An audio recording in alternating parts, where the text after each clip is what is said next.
Hey Amigos, welcome to TV5. Right now Balu గాని talkies team అయితే మనతో పాటు ఉన్నారు, రఘు కొంచెం గారు అండ్ టీం. వాళ్ళతో మాట్లాడదాం. సార్ నమస్తే. హాయ్ భయ్యా, హౌ యూ? ఎలా ఉన్నారు? గుడ్. నమస్తే నమస్తే నమస్తే ముగ్గురికి. సో టాకీస్ ఆ పదం చాలా ఎమోషన్. కొంచెం ఒక 2 decades బయటకు వెళ్తే, ఇప్పుడు కాదు, ఇప్పుడంటే మూవీస్ సినిమాస్ డిఫరెంట్ నేమ్స్ వచ్చేసాయి, కానీ టాకీ పార్ట్ అంటారు, టాకీ అనడం చాలా ఇంట్రెస్టింగ్ అనిపిస్తుంది. అండ్ ఇంటర్వ్యూ స్టార్ట్ చేసే ముందు ఫస్ట్ ఆఫ్ ఆల్ జై బాలయ్య. జై బాలయ్య. సో ఎందుకంటే ఎక్కడికి వెళ్ళినా ఆ నేమ్ అనేది వస్తూ ఉంటది. అదే అండి ఒక మంత్రం, అది ఈరోజు జై బాలయ్య అనేది మంత్రం. ఎందుకంటే అంటే బాలయ్య గారి మీద తీసుకోవాలనుకున్నప్పుడు ఏంటి అసలు ఈ స్టోరీ ఫస్ట్ బాలయ్య గారి మీద నడుస్తుంది అన్నప్పుడు ఇదే ఎందుకు తీసుకోవాలనిపించింది మీకు? ఇది అంటే డైరెక్టర్ మెయిన్ ఐడియా ఏంటంటే, ఇది రాయలసీమ బ్యాక్డ్రాప్. ఓకే. కర్నూలు దగ్గర డోన్ దగ్గర ఒక విలేజ్, ఆ పరిసర ప్రాంతాల్లో జరిగిన షూటింగ్ ఇది. జనరల్గా సీడెడ్ అంటే రాయలసీమ సీడెడ్ అంటాం మన సినిమా భాషలో. సీడెడ్ అనేది బాలకృష్ణ గారికి కంచుకోట. అంటే ఇప్పుడు ఎవ్రీవేర్ ఉంటుంది, అది ఇంకా ఒక మెట్టు పైన ఉంటుంది సీడెడ్ అనేది. సీడెడ్లో ఆయన ఫ్యానిజం కానీ, ఆయన ఇది కానీ, ఆయన కలెక్షన్స్ కానీ, ఎందుకంటే ఆయన previous films exactly ceded king ఆయన బేసిక్గా. ఇక్కడ ఈ ఊర్లో కూడా థియేటర్ అనేది ఒక మూతపడిపోయిన థియేటర్ని మళ్ళీ రీఓపెన్ చేయాలని హీరో, అది బాలయ్య గారి సినిమాతో రీఓపెన్ చేయాలని ఒక దీని మీద నడిచే కథ ఇది బేసిక్గా. దానికి అది జరగకుండా అడ్డం పడే క్యారెక్టర్ నాది. అది వీడు ఎలా చేస్తాడో చూద్దాం అని ఆపడానికి ట్రై చేస్తుంటాం. ఈ కాన్ఫ్లిక్ట్లో ఈ రిలేటెడ్లో ఒక ఇన్సిడెంట్ జరగడం, దాని మీద సినిమా వెళ్తుంది సెకండ్ హాఫ్ అంతా మొత్తం. ఆల్ షూటింగ్ ఎలా సార్ అసలు మీది? అంటే ముందు ఏమి జరిగే పక్కన పెడితే, ఒక మ్యూజిక్ డైరెక్టర్గా రఘు కుంచే గారు అని తెలిసిన పర్సన్ పలాస నుంచి అసలు మీలో ఎలా విలనిజం అనేది కానీ, ఈ యాంటాగనిస్ట్ క్యారెక్టర్ కానీ మీకు బయటికి ఎలా వచ్చింది, అక్కడ డైరెక్టర్ ఎలా చూసారు మీలోని, ఏంటి అసలు ఇదంతా? అది నాకే గమ్మత్తుగా అనిపిస్తాడు. అది విలన్గా బాగానే చేశాను అనుకున్నా సినిమా చూస్తే. అదైతే అల్టిమేట్ ఆ సినిమా అబ్జర్వేషన్ అండి, అది క్యారెక్టర్స్ అబ్జర్వేషన్. ఇప్పుడు ఈ సినిమాలో కూడా ఈ పాత్రకి ఫస్ట్ నేను డైరెక్టర్ని ఒక రెఫరెన్స్ అడిగాను. అక్కడ ఎవరన్నా ఒక లోకల్గా ఒక రిటైర్డ్ ఫ్యాషనిస్ట్ ఎవరైనా ఉంటే వాళ్ళది వీడియో తీసి పంపించేస్తాను. సో అది చిన్న బాడీ లాంగ్వేజ్, వాళ్ళ నడిచే ఆహారం, కూర్చున్నప్పుడు వాళ్ళ స్టైల్ ఉంటుంది, ఇవన్నీ మనం కొంచెం ఫాలో అయితే ఏంటంటే సినిమాలో కొంచెం క్యారెక్టర్ ఓన్ చేసుకుంటారు చూసే ఆడియన్స్. ఈవెన్ పలాసకు కూడా నేను అదే, మేము షూట్ చేసిన ఫ్యాక్టరీ షావుకర్ గారి ఫ్యాక్టరీలో, ఆ షావుకర్ గారు రోజు చూస్తుంటాం నేను, ఎలా నడుస్తున్నారు, ఎలా కూర్చున్నారు, నడి మీద చేతి తీసుకున్నాడు ఆయన. ఇవన్నీ కొంచెం నేను పెట్టాను ఊరికే నడిచేసి అటు ఇటు వచ్చేసి నడిచేసి వెళ్ళిపోకుండా చిన్న పెట్టుకుంటే ఆటోమేటిక్గా ఇది దీంట్లో బ్యూటీ ఏంటంటే మనకి యాస అండి. ఓకే. కర్నూలు దగ్గర ఉండే ఆ ప్రాంతపు ప్రజలు మాట్లాడే యాస, అది ఇతను సినిమాలో యాజ్ ఇట్ ఈస్గా అందరి చేత అదే మాట్లాడించాడు. ఓకే. ప్లస్ సింగ్ సౌండ్లో చేశాడు ఈ సినిమా. ఈ సింగ్ సౌండ్లో చేశాడా? సింగ్ సౌండ్ అండి. సరదా తీరిపోయింది. అంటే ఎవరు మిస్టేక్ చేసినా మొత్తం మళ్ళీ చేయాల్సి వస్తుంది. కానీ ఆ క్వాలిటీ అలానే వస్తుంది అంటారా? అంటే Singh sound quality, dubbing quality. చాలా సినిమాలు తారే జమీన్ పర్ చూసారు కదా మీరు. అవునవును. మొత్తం సింగ్ సౌండ్ అది కదా. రిస్క్ ఎక్కువ ఉంటుంది, ఎక్కువ ఉంటుంది, టైం టేకింగ్. ఒక రోజు అయ్యే పని 2 రోజులు పడుతుంది. ఎందుకంటే అన్ని కంట్రోల్ చేయాలి, సౌండ్ కంట్రోల్ చేయాలి, పైన ఫ్లైట్ వెళ్తుంది, లేదంటే ఎక్కడో ఏదో గుడిలోంచి పాట వస్తూ ఉంటుంది. అంటే ఆ కథకి రిలేటెడ్గా ఉంటే ఓకే. అవి ఒక సపోజ్ కొన్ని పీరియాడిక్ ఉంటాయి, ఒక్కొక్కసారి కొన్ని బ్యాక్గ్రౌండ్ వెళ్ళినప్పుడు ఎవడో ఫోన్ మాడుతుంటాడు, ఇవన్నీ అన్నీ చేసుకుంటూ బాగానే చేశారు. అంటే లైక్ మంచి ఎక్స్పెరిమెంట్ బేసిక్లీ. రేపు కనిపిస్తుంది మీకు మే 13th రోజు ఆహాలో కనిపిస్తుంది ఆ ఫీల్ ఏంటనేది. సార్ కొమరయ్య అని పిలుద్దామా, లేదంటే ఇక్కడ ఏ సినిమాలో ఆ పేరు పెట్టుకోండి. ఇప్పుడు ఈ సినిమాలో ఏం పేరు పెట్టారు? దీని పేరు షకీల తాత. షకీల తాత. సార్ బయట ఫ్యానా లేదంటే సినిమాలో ఫ్యానా? అది సినిమాలో ఫ్యాన్, బయట షకీల ఫ్యాన్ కాదని. ఓకే. వాస్తవంగా ఎస్వి రంగారావు సినిమాలు బాగా చూసేవాడిని. సూపర్. సార్ అయితే జనరల్గా మాట్లాడదాం. ఒకప్పుడు, ఇప్పుడంటే ప్రతి వారానికి ఒక 2-3 సినిమాలు దిగుతూనే ఉన్నాయి, గ్యాప్లో ఉండట్లేదు. లేదంటే ఇప్పుడు ట్రెండ్ ఎలా ఉందంటే పాత సినిమాలు తెచ్చి మళ్ళీ రిలీజ్ చేసిన ఉన్నాయి. కానీ అప్పుడు ఏంటంటే ఏవైనా కొన్ని హాల్స్ ఉండేవి, ఊరికి ఒక హాల్ ఉండేవి. కంప్లీట్గా ఆ సినిమాల కోసమనే ఉండేవి. సో మీరు ఎప్పుడైనా వెళ్ళారా? సెక్యులర్ సినిమా కోసం వెళ్ళే కానీ వేరే సినిమా కోసం వెళ్తే సెక్యులర్ సినిమా పడదండి. అయితే నేను సెక్యులర్ సినిమా కోసం వెళ్ళలేదు. ఓకే. వేరే సినిమా కోసం వెళ్తే అయితే అది నా పోస్టర్ మారింది కానీ సినిమా మారలే. ఓకే. నేను పోస్టర్ చూసి సినిమాకి వెళ్ళాను. సెక్యులర్ సినిమా పడ్డది. టికెట్ కొన్నాం కనుక తప్పకుండా సత్యం చూశాను. చూసి బయటకు వచ్చినాం. ఏ సినిమా చూసినాం అంటే ఈ అబద్ధం చెప్పిన, ఓకే, ఈ సినిమా చూసినా అని చెప్పిన. వాడు నిజమేనా అనుకొని వాడు అదే సినిమాకి వెళ్ళాడు. అయితే అప్పుడు బలగం తర్వాత అంత ఫేమ్ వచ్చింది కదా, ఏంటి ఇండస్ట్రీ నుంచి వచ్చిన రెస్పాన్స్ ఏంటి మీకు? ఇది ఇండస్ట్రీ ఏమంటే, అయ్యో నేను పని చేస్తున్నాను, నేను ఇప్పుడు 60 సంవత్సరాలు అయిపోయింది, నేను ఉపయోగపడాలి, మనిషిని ఉన్నాను కనుక తెల్లగా మీద సంతకం ఎంత విలువైందో మనిషి జీవించి ఉండడానికి విలువ ఏమిటంటే నేను ఉపయోగపడాలి. నేను actor, doctor, leader, Peter, teacher, preacher అనేటి 6 ఉత్కృష్టమైన ఉద్యోగాలు. దాంట్లో ప్రతి ఒక్కడికి ఒక్కొక్క రకమైన ఉపయోగం ఉంటుంది. కొన్ని యాక్టర్ అయిన వాడు మాత్రం ప్రేక్షకుడు ఆరోగ్యంగా ఉంటేనే మంచిది. మిగతా వాళ్ళకు స్వార్థం ఉండొచ్చు, కానీ యాక్టర్కు స్వార్థం ఉండదు. ఆ ప్రేక్షకుడు చూసేవాడు ఆరోగ్యంగా ఉంటేనే సినిమాకి వస్తాడు. అందరూ ఆరోగ్యంగా ఉండాలని కోరుకునే వాళ్ళలో నేను ఒకరిని. అందరు మంచిగా ఉండాలి, సినిమాకి రావాలి, సినిమా చూడాలి. అట్లాంటి వాళ్ళకు ఆనందాన్ని కలిగించేటటువంటి సంఘటనలలో నటించాలి. దీనికి రావక్కర్లేదు, యాక్చువల్లీ వాళ్ళ ఇంట్లోనే చూడొచ్చు. దీనికైతే రావక్కర్లేదు, ఇంట్లోనే చూడొచ్చు, ఎక్కడైనా చూడొచ్చు. సరే, హాయ్. హాయ్ అండి. సో ఐ డోంట్ నో, ఇది మీ ప్రాపర్ డెబ్యూ అని చెప్పచ్చా, లేదంటే బిఫోర్ ఏమైనా ఎనీ వర్క్స్? థియేటర్ చేశాను ముందు. అచ్చా, ఓకే. థియేటర్ చేస్తూ బిన్ డూయింగ్ ఫ్యూ యాడ్స్, అలా ఫీమేల్ లీడ్గా ఇది డెబ్యూ ఆన్ ఓటీటీ. సో ఇప్పుడు థియేటర్ అంటే ఇట్స్ కంప్లీట్లీ డిఫరెంట్, ఎందుకంటే అక్కడ ఉన్న పర్సనాలిటీ కూడా చాలా గట్టిగా అరిచి ఇదంతా మన డైలాగ్ కూడా ఎలా ఉంటుంది థియేటర్ ఆర్టిస్ట్కి. కానీ ఇక్కడ ఏంటంటే చాలా సెటిల్డ్ చేయాలి, ఎమోషన్స్ అనేవి చాలా నార్మల్గా చేయాలి, ఎందుకంటే పెద్దగా కనిపిస్తారు కాబట్టి. సో ఏంటి మీకు కనిపించిన డిఫరెన్స్ ఏంటి యాక్టింగ్లో చేస్తున్న టైంలో? ఐ థింక్ థియేటర్లో నేర్చుకునేది మోస్ట్లీ ఆఫ్ కంట్రోలింగ్ ఎమోషన్స్ గట్టిగా, because of the place, last పర్సన్కి కూడా వినిపించాలి కాబట్టి. బట్ అక్కడ నేర్చుకునే టూల్స్ మనకు హెల్ప్ చేస్తాయి ఇమోషన్స్ని కంట్రోల్ చేయడానికి. So that helps any day. ఇంక ఇక్కడ అంటారా, ఇది ఒక డిఫరెంట్ లెర్నింగ్ ఎక్స్పీరియన్స్, బికాజ్ మేము సింక్ సౌండ్ చేసాము అండ్ నాకు ఫస్ట్ ప్రాజెక్ట్లోనే సింక్ సౌండ్ చేసే ఆపర్చునిటీ వచ్చింది. సో దానివల్ల థియేటర్ ఎక్కడ హెల్ప్ చేసింది అంటే, మేము అక్కడ ఒక ప్లేకి 2 months రిహర్సల్స్ చేసినట్టు, ఇక్కడ we also did work shop ముందు. ఆ యాసలో యాక్టర్ మిస్టేక్ చేయకూడదు సెట్లో, ఎందుకంటే సౌండ్ వల్ల ప్రాబ్లం రావచ్చు, పోనీ బయట డిస్టర్బెన్స్ వల్ల మళ్ళీ టేక్ తీసుకోవచ్చు, కానీ యాక్టర్సే రాంగ్ చెప్తే ఇంకా అసలు అది వెళ్తూనే ఉంటుంది ఆ scene. So we did lot of workshops అనమాట షూట్ ముందు అంతా, so that we could deliver it properly. So అలా. సూపర్. రఘు గారు, అంటే మీరు చాలా మూవీస్కి అంటే లైక్ సౌండింగ్ కూడా వర్క్ చేశారు.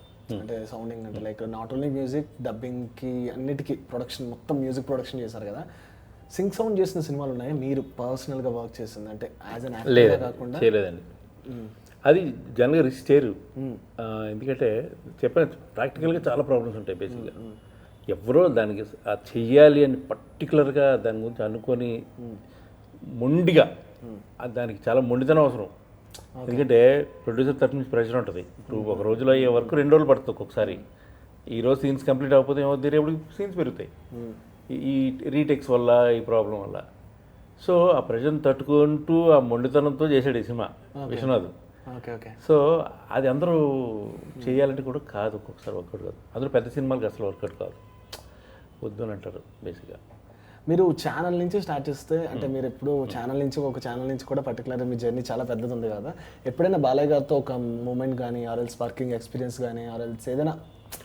వారితో ఆయనతో వర్క్ చేయలేదు, కానీ ట్రావెల్ చేశాను. ఒక యుఎస్ మేము ఒక ప్రోగ్రామ్ ట్రావెల్ చేసాం. కొన్ని డేస్ ఆయనతో కలిసి తిరిగే ఇది కలిగింది. వెరీ నైస్ పర్సన్, అంటే చాలా సరదాగా ఉంటారు ఆయన. భలే నవ్వుతూనే ఉంటాం ఆయనతో కూర్చొని మాట్లాడుతుంటే. అట్ ది సేమ్ టైం కొంచెం జాగ్రత్తగా ఉండాలి. అది ఈజ్ వెరీ నైస్ పర్సన్. చిన్నపిల్ల బాలయ్య గారు అంటే లైక్ ఈజ్ కిడ్ అంతే. కానీ ఏమే ఎనర్జీ అండి అసలు, ఆయన ఎనర్జీ చూస్తుంటే బా. భయం వేస్తుంది. అంటే అంత మనిషి అంత ఇదిగా ఉంటారు, అంత ఎనర్జెటిక్గా ఉంటారు ఆయన. అంటే మీ పర్టికులర్గా మీ సినిమాల్లో పూరి గారితో కొంచెం ఎక్కువ వర్కింగ్ ఎక్స్పీరియన్స్ అని చెప్పచ్చు, బంపర్ ఆఫర్ కానీ అదర్ ఫిల్మ్స్ ఇలాంటివి. ఈ మధ్య కాలంలో ట్రావెలింగ్ కానీ లేదంటే ఆయనతో మాట్లాడడం కానీ ఇట్లాంటివి ఏమైనా జరిగింది? మేము రెగ్యులర్గా మేము టచ్లోనే ఉంటాం బేసిక్గా, అదేం లేదు. తన పర్సనల్ ఎప్పుడు తను ఆల్మోస్ట్ ఎవ్రీ మంత్ నెలకోసారి నెంబర్ మారిపోద్ది తనది. అవునా? నెంబర్ మారినప్పుడు నెంబర్ మారిందని చెప్పి మళ్ళీ కొత్త నెంబర్ వస్తుంది. ఎందుకలా? ఏమో ఫస్ట్ నుంచి అంతే, ఎవ్రీ 2-3 monthsకి నెంబర్ మార్చేస్తాడు. అంటే ప్రెషర్ కూడా బాగా ఎక్కువ ఉంటుంది కదండి జనరల్గా, ఈ ఫోన్లు చేసేవాళ్ళు అది ఇది ఎక్కువ ఉంటుంది తనకి. అది ఎందుకన్నా మారుస్తుంటాడు అసలు ఎప్పుడు నెంబర్స్ మారుతూనే ఉంటాయి. సో మారినప్పుడల్లా తెలుస్తుంది మాకు. అది మెసేజ్ బ్లూటూత్ రావలేదంటే ఒక నెంబర్ మారింది వెంటనే ఏదో రకంగా మళ్ళీ వచ్చేస్తుంది, నెంబర్ వస్తుంది. ఇప్పుడు 1 to 10లో ఫ్రెండ్షిప్ స్కేల్ చూసుకుంటే ఎంత మీకు దగ్గర ఆయన? దాన్ని బట్టి నేను ఒకటి అడుగుతాను. 1 to 10లో ఆయన మీకు ఎంత దగ్గర అంటే ఎంత చెప్తారు? నేను 10 అని చెప్తాను. 10 డన్. అయితే నేను ఒకటి అడుగుతా. సో వీ నో పూరి గారి క్యాపబిలిటీ ఏంటి, క్యాలిబర్ ఏంటంటే ఆయన ఇచ్చిన ఇండస్ట్రీ హిట్లు సూపర్ హిట్లు ఇచ్చారు. కానీ ఈ మధ్య పర్టికులర్గా సోషల్ మీడియాలో లాస్ట్ 2 films నుంచి ఆయన మీద కొంచెం మంచిగా తీస్తే బాగున్నాను ట్రోలింగ్ జరుగుతుంది. బట్ ఆయన పాడ్కాస్ట్ని విన్నప్పుడు చాలా మంచి వాల్యూస్వి కొన్ని చెప్తూ ఉంటారు, మోటివేటెడ్గా చెప్తూ ఉంటారు. పర్సనల్గా మీకు ఏమనిపిస్తుంది ఇవన్నీ విన్నప్పుడు? బయట సోషల్ మీడియాలో ఆయన సినిమాస్ గురించి మాట్లాడేటప్పుడు ఆయన పర్సనాలిటీ గురించి మీరేం చెప్తారు దీని గురించి?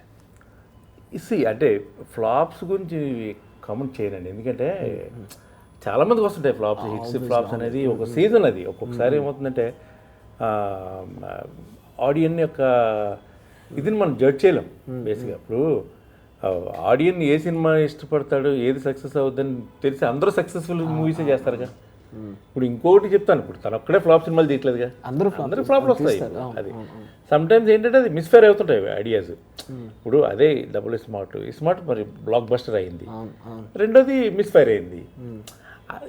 There is no reason. అంటే ఒకసారి కనెక్ట్ అవ్వచ్చు, కనెక్ట్ కాకపోవచ్చు ప్రేక్షకులకి. బట్ ఇంక ఈ ట్రోల్స్ ఇప్పుడు మన పబ్లిక్లో ఉన్నాం కాబట్టి ఇంకా ప్రతిదానికి సిద్ధపడి ఉండాల్సిందే. ఇంకా చేసేట్టు జరుగుతూనే ఉంటాయి ఇవన్నీ. ఇంకా ఏం చేస్తాం మీ ఇద్దరి మధ్య డిస్కషన్ ఏం జరుగుతుంది ఎక్కువ? బేసిక్గా తను పట్టించుకోడు అవన్నీ. అంటే ఇద్దనే కాదు, మామూలుగా మీరిద్దరు డిస్కస్ చేసి సినిమాల గురించి మాట్లాడతారా? సినిమాల గురించి కొన్ని ఉంటాయి కదా పర్సనల్ విషయాలు, అవి కూడా మాట్లాడుకుంటాం బాగానే. Is very close to my heart and very close to my heart. నాతో ఇప్పటికీ అలాగే ఉన్నాడు తను, ఏమి ఎంత రవ్వంత కూడా చేంజ్ అయ్యలేదు. ఎక్కడ కలిసినా ఎప్పుడు కలిసినా అదే ఎఫెక్షన్ ఉంటుంది, మాత్రం.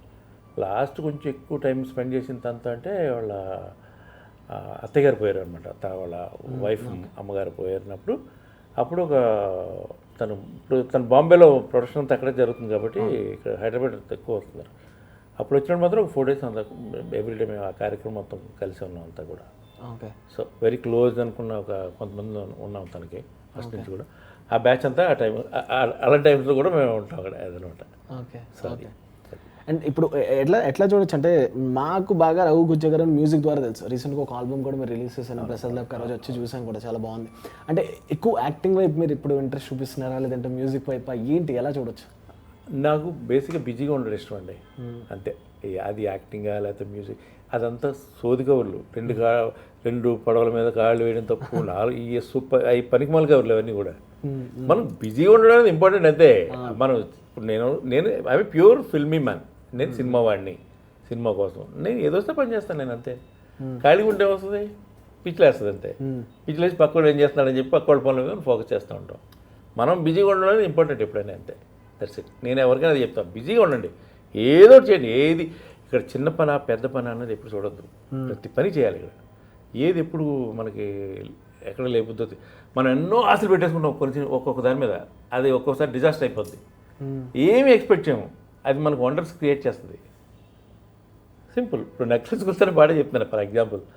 ఆ సాంగ్ అది ఉత్తరాంధ్ర జానపదం, డైరెక్టర్ తీసుకొచ్చి ఒక ఎవరో పాడిని తీసుకొచ్చి నాకు వినిపించాడు. ఇది చాలా స్మూత్గా ఏదో ఒక ఇదిగా ఉంది అది.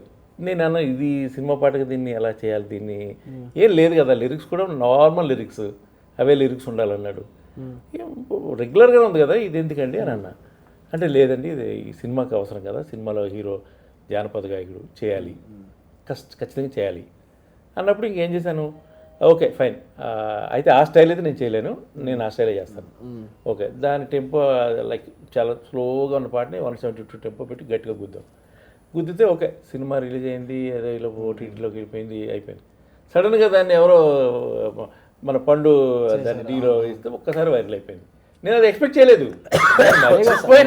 ఎందుకే రావణమ్మ కూడా అంతే, అప్పుడు ఇంత మీడియా లేదు కదా, బట్ ఆ సాంగ్ కూడా అలానే వెళ్ళింది. అప్పుడు అది సెన్సేషన్. అంటే మనం అది ఊహించింది. ఒక్కొక్కసారి ఎంతో ఇప్పుడు దేవుడు చేసిన మన సినిమా నేను ఎంతో ఎక్స్పెక్ట్ చేసి ఎంతో ప్రాణం పెట్టి ఈ దెబ్బతో వేసేయాలి, ఏదో చేసేయాలి అంత మొత్తం హోల్డ్ అంతా పెట్టి చేశాను అది. కానీ సాంగ్స్ చాలా సూపర్ హిట్ అయింది. సినిమా ఫ్లాప్ అయిందిగా ఇక్కడ మనకి.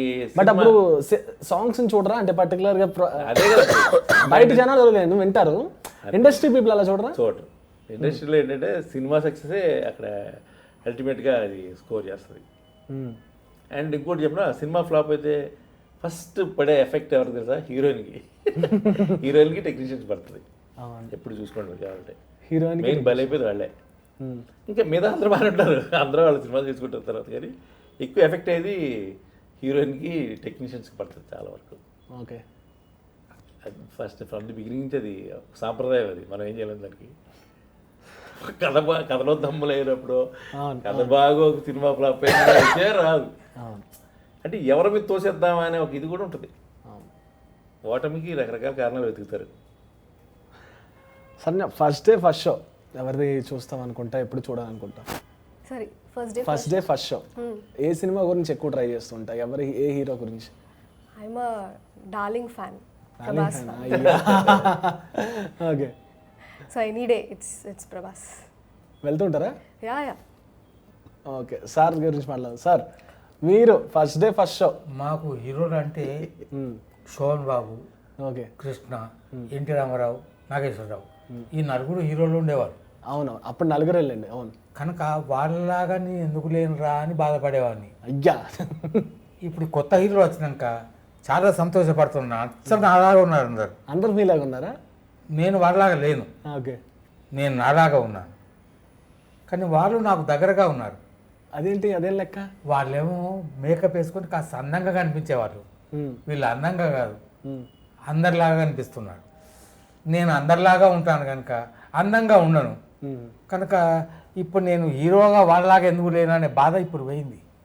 మామూలు ఇప్పుడు నాలాగా నేను ఎందుకున్నాను, ఆనందంగా ఉన్నాను, సంతోషంగా. అంటే అప్పుడు నలుగురే కదా సార్, ఇప్పుడు 40 మంది కనిపిస్తున్నారు కనుక ఆ బాధ పోయింది నాకు. ఇప్పుడు నాకంటే అందంగా ఉన్నవాళ్ళు తక్కువ మంది ఉన్నారు. ఓకే, నేను అందవాన్నే అని అనిపిస్తున్నది. ఓకే, నల్లవాడిని కనుక మేకప్ చేసుకుంటే తప్ప తెల్లవాడిని కనపడే అవకాశం అప్పుడు లేదు. ఇప్పుడు మేకప్ లేకున్నా కూడా నేను అందంగా ఉంటాను. నేను అందంగా ఉంటానంటే నా పక్కన నల్లవాడిని కొన్ని కూర్చోబెడతారు. ఓకే, ఇది సాంకేతికంగా వచ్చినటువంటి ఒక విప్లవం. నేను పొడుగా కనిపించాలంటే నాకంటే పొట్టిగా పక్కవన్నీ కొన్ని కూర్చోబెడతారు. నేను అందంగా కనిపించాలంటే, నేను గట్టిగా మాట్లాడాలంటే నాకంటే తక్కువ మాట్లాడమని పక్క కూర్చోబెడతారు. శాతకాలానికి సన్ను ఎక్కువ, చెల్ల రూపాయి గీతలు ఎక్కువ, నడ్డి ముక్కుదానికి నగలు ఎక్కువ, ఏవి లేని గీతలు ఎక్కువ. కనుక ఏవి లేని కాడి ఇవన్నీ కనిపిస్తుంటాయి. అన్నీ ఉన్న నాకు ఇవన్నీ అవసరం ఏమిటి? నేను ఏమైనా అడిగితే దానికి సమాధానం చెప్పగలను. నగలు కొట్టవలసిన అవసరం లేదు, అకలు ఉన్నది కదా. అట్లా ఇప్పుడు అకలి మంది ఎక్కువైపోయింది. అంటే ఇప్పుడు సార్ ఒక విషయం, ఇది అంటే తెలంగాణ యాస కదా, ఈ సినిమా వచ్చేసి కొంచెం కర్నూలు యాస కదా, ఎట్లా మేనేజ్ చేస్తారు మరి? దర్శకుడు కష్టపడ్డాడు అంతా, నేనే కష్టపడ్డా. అంటే ఆయన డైలాగ్ చెప్పినా మీరు దాన్ని చెప్పాలి కదా. నాతో చేయించాడు ఆయన, నాతో చేయించాడు. దానికి ఎన్ని తిప్పలు పడ్డాను. అయితే నాకు అంతకంటే ముందు ఆహాలో విడుదలైనటువంటి కొత్త పోరడు అనేసి ఒక అది సింగ్ సౌండ్, ఈ సింగ్ సౌండ్ తోటి పరిచయం ఉంది నాకు. అదే మాండలికం, అది అది తెలంగాణ. మీకు అది ప్రాబ్లం. తెలంగాణ మాండలికం మీరు ఈజీగా చేస్తారు, కానీ కర్నూలు మాండలికం కాబట్టి కర్నూలు మాండలికంగా దర్శకుడు కొద్దిగా కష్టపడ్డాడు, నాతో చేయించాడండి. అచ్చం నాలాంటి వాళ్ళు ఊరికో 10 మంది ఉంటారు కర్నూలు ఏరియాలో. కనుక ఈ సినిమా చూసిన తర్వాత మా ఊరోడేరో, మా ఊళ్ళో గిటువంటి ఉన్నాడు అనుకుంటాను. సూపర్. ఫైనల్ గా బలగంలో ఆయన క్యారెక్టర్ తో కూడా చాలా మంది చేసుకున్నారు. అలాంటి పాత్ర ఊళ్ళో ఉంటారు, ఇంటి కూడా చచ్చిపోయి ఉంటాడు. వెళ్ళే వాళ్ళని పోయే వాళ్ళని పిలిచి పలకరించి బాధించేవాళ్ళు. అంటే అదొక టైం పాస్ వాళ్ళకి. ఇప్పుడంటే ఫోన్స్ కానీ వాళ్ళకి వీధిలో కూర్చొని ఎవరు వెళ్తున్నారో ఏం చేస్తున్నారో టైం పాస్ అనమాట. సూపర్. ఫైనల్ గా బాలిగన్ టాకీస్ గురించి ఏం చెప్తారు మీరు? ఒక రా అండ్ రెస్టిక్ థ్రిల్లర్ అనేది థ్రిల్లర్ థ్రిల్లర్ ఇది నాకు థ్రిల్లర్ అని తెలియదు, అంటే ఇది దాని- మూవీ గురించే నడుస్తుందని నాకు కనిపించిన దాచిపెట్టారు కానీ నేను చెప్పేస్తాను థ్రిల్లర్ అవును అయ్యా ఓకే ఓకే ఒక మర్డర్ మిస్టరీ. ఓ ఇది నాకు తెలియదు అయితే. సినిమాలో ఉండేటువంటి అన్నీ దీంట్లో ఉన్నాయండి. సినిమా అంటే సినిమా లాగా చూడండి, దొరుకుతాయి 13 తారీఖు తర్వాత. మనకి లైక్ యాక్టర్స్కి చాలా మంది ఫ్యాన్స్ ఉంటారు, కానీ ఆ ఫ్యాన్ మీదే సినిమా జరిగితే బాలుగన్ టాకీస్. అట్లా ఓకే ఎందుకంటే బాలయ్య ఫ్యాన్ సింగిల్ స్క్రీన్ మనకందరికీ తెలుసు. ఆ సింగిల్ స్క్రీన్ని బతికించుకోవాలి అనేదే తన టాకీస్, తనకు ఆ గౌరవం రావాలి అనేది తన తపన. అలా బాలయ్య గారి సినిమా వేసారా లేదా ట్రైలర్లో మీరు చూసారు ఆ థ్రిల్లింగ్ ఎలిమెంట్ ఏంటి అనేది చాలు. ఒక టాకీస్ను కాపాడుకోవాలనే తపన ఎట్లా ఉంటుందో ఈ కథానాయకునిలో చూడొచ్చు. సూపర్. అన్ని కష్టపడతారు అట్లా. సో దట్స్ ఇట్ గైస్, సాహాలో రాబోతుంది, మీరు కూడా చూడండి బాలుగాని talkies. This is RJ Mahesh signing of.